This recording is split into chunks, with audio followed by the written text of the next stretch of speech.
We are aware of the disasters in less fortunate countries, and yet we continue to live our lives. Why is that? Why is it that we continue to use electronics even though we know that these are coming from mines and workers that are being paid close to nothing? Because if we don't see it, we don't do anything about it, especially if it's been happening for such a long time. Teenage boys stay in mines for hours digging for coltan to attend to the high demands of electronics in the Western countries. In the past 15 years, more than 4 million people have died. We are all responsible. To understand how coltan and other conflict minerals are being sold, we must look at the history of these conflict minerals. So, we must look at the past. Africa has been a continent that has been taken advantage for centuries. We can date back all the way to the times of slavery in our country, which to the rest of the world is a very young enterprise, and see how natives were taken from various parts of Africa to come to America to become part of the African slave trade.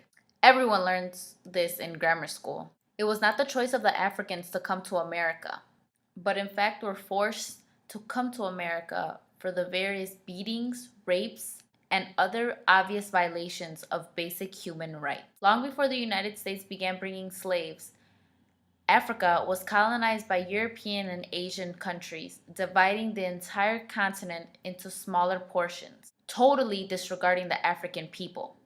Africa continued to be all marked up, dividing it into different portions that the colonizers claimed as their own. Sucking the minerals from Africa became a much known tradition. Even its own people became part of the trade to gain profit, affecting poor working civilians in the area. The Democratic Republic of Congo is victim to such acts. Now, I want to focus on the mineral coltan, the same mineral that we use to make our cell phones, DVD players, laptops, and other electronic devices. The CIA online database states that in 1908, the then known as the Republic of the Congo was a Belgian colony, but the Congo gained its independence in 1960, but far different from the United States independence that we know of. The Congo was rocky politically and socially. A new president, Joseph Mobutu, renamed it the Democratic Republic of Congo. He was a president for a very long time, both through elections and forceful militia. He was assassinated in 2001. His son was then the president. The area is known for its high volume of civil wars and violence, but I came to learn that because of Rwanda's genocide, many people fled to the Congo for safety. Now, this makes sense, but the Congo wasn't safe. Rwanda's military presence in the Congo caused way more violence. The Congolese armed rebels fought them, leading to immense bloodshed. In 2002, Kabila negotiated with the Rwanda military so that they would remove themselves from the eastern part of the Congo. Now, how does this all relate to coltan? Because the civil wars and bloodsheds occurred because of so many different people trying to fight over that land for the resources and the minerals. If you control the mine, you control the money. Constant battles occur because forces are trying to gain control of these mines because there's such a high demand for coltan to make electronics. Even militia blocks the path through which the coltan is transported to tax the civilians from their own town. The poor civilians are the ones who do the hard labor, digging for days, and only a week's worth of digging will amount to $10 in pay.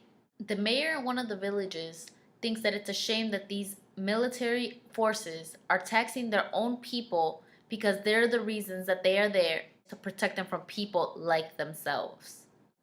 A video I found online, which I will post on my blog later, about this French journalist, Patrick Forrester, who makes a documentary and goes into all the villages into the Congo, speaking to the leaders, mayors, and even the military soldiers that are responsible for the war, and other important figures who are a part of this conflicting mineral crisis. It is an hour long, but it's an amazing documentary in which civilians talk about how they feel about the entire crisis. He also interviews with leaders of the guerrilla forces, mayors, and pastors of the villages. One civilian states, "We never stop digging," showing how this issue seems to never be ending.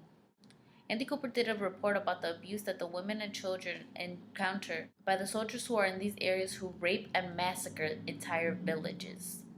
He states that the wars and conflicts that are occurring in the Congo are the deadliest conflicts since World War II. Often people argue that something must be done to stop these brutalities. But truthfully, it is all the civilians have for a means of living. Often Coltan is picked up by a plane and traded with the civilians from the village for supplies. There are no roads that lead to these villages. If these supplies are not delivered, then they have no survival kit for themselves. I know, right? Why does this have to be so complicated? Well, efforts are being made to have better conditions of extracting the minerals and helping the civilians profit more.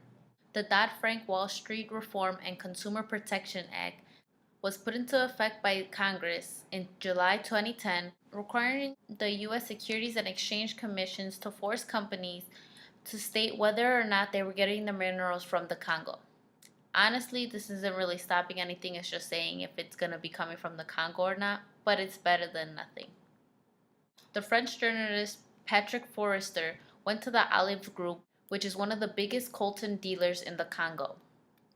There, he met with Lucien Monegabe, the regional president of the Congo Federation of Businesses. There, he asked if there was any rules in place that forced dealers to provide any proof of where they got their coltan from.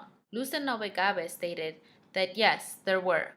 They send their people to verify, but the mines are far too dangerous even for the miners that they're not going to send other people to go verify. As for now, companies such as Apple have declared that they're no longer getting coltan from these regions, but companies such as Nokia and Motorola are believed to say that they have conflict minerals coming into the United States because our Nokia and Motorola products come from Asian countries and China openly admits that they get their resources from the Congo. I am still learning and doing research, but for now I hope that the Dodd-Frank law soon turns into prohibiting any minerals coming from the Congo instead of just stating that they come from the Congo.